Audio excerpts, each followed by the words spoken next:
నేటి పునీతులు పునీత Michael, Gabriel, Rafale గారు. ఓయి, నా ఎడలగల అభిమానముచే నీవు వారిమీద అసూయపడుచున్నావు.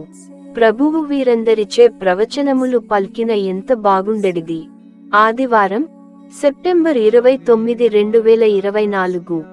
మొదటి పఠనం సంఖ్యాకాండము 11వ అధ్యాయం 25 నుండి 29 వచనాలు.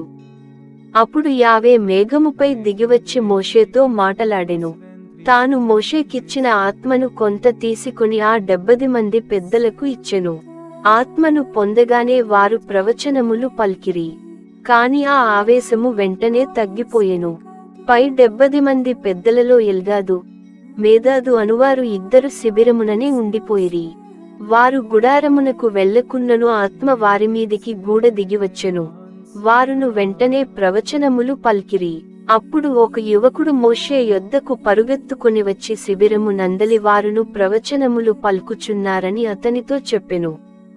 అప్పుడు బాల్యము నుండి మోషేకు పరిచర్యలు చేయుచు వచ్చిన యెహోషువ, అయ్యా, వారిని ప్రవచింపవలదని చెప్పుము అనెను.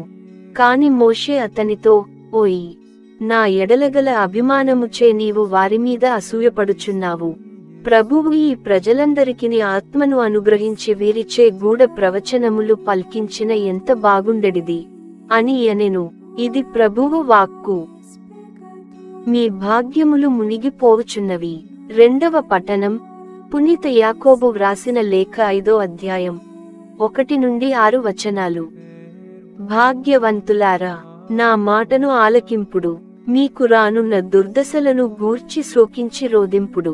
మీ భాగ్యములు మునిగిపోయినవి. బట్టలు చెదలు పట్టినవి. మీ బంగారము, వెండి త్రుప్పు పట్టినవి.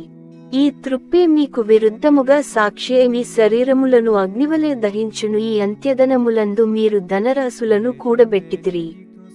ఇదిగో, ఈ పొలములో పనిచేసిన వారికి ఇచ్చుటలో మీరు మోసముగా బిగపట్టిన కూలి మొగబెట్టుచున్నది. మీ పంట కూలీల ఏడ్పులు సర్వశక్తి మంతుడగు దేవుని చెవుల చొచ్చుచున్నవి. మీ ఐహిక జీవితము భోగభాగ్యములతో తులతూగినది. వధింపబడు దినమునకై మీరు బాగుగా బలసితిరి.